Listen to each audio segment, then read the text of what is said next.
لوگ اپنی عزت اور انا دکھانے کے چکر میں اچھے سے اچھے رشتے کھو بیٹھتے ہیں۔ پہلے اپنے عیب دور کرو، پھر دوسروں پر نکتہ چینی کرو۔ چل دوست کسی انجان بستی میں چلیں، اس نگر میں تو سبھی ہم سے خفا رہتے ہیں۔ کوئی نہیں ہے یہاں اعتبار کے قابل، کسی کو راز بتاؤ گے تو مارے جاؤ گے۔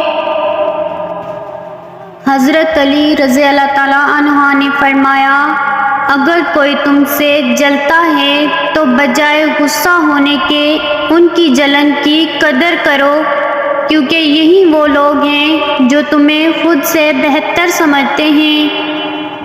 جو لوگ اپنی سوچ نہیں بدل سکتے وہ کچھ نہیں بدل سکتے۔ جب آنکھیں نفس کی پسندیدہ چیزیں دیکھنے لگیں تو دل انجام سے اندھا ہو جاتا ہے۔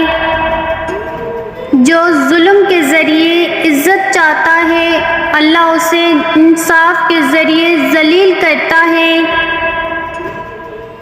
جو آدمی لوگوں کے حالات دیکھ کر عبرت پذیر نہیں ہوتا اللہ تعالیٰ اس کے حالات سے اور لوگوں کو عبرت دلاتا ہے۔ حضرت علی رضی اللہ تعالیٰ عنہ نے فرمایا، صبر کی دو صورتیں ہیں، جو ناپسند ہو اسے برداشت کرنا اور جو پسند ہو اس کا انتظار کرنا۔ گنہگار کی عاجزی عبادت گزار کے غرور سے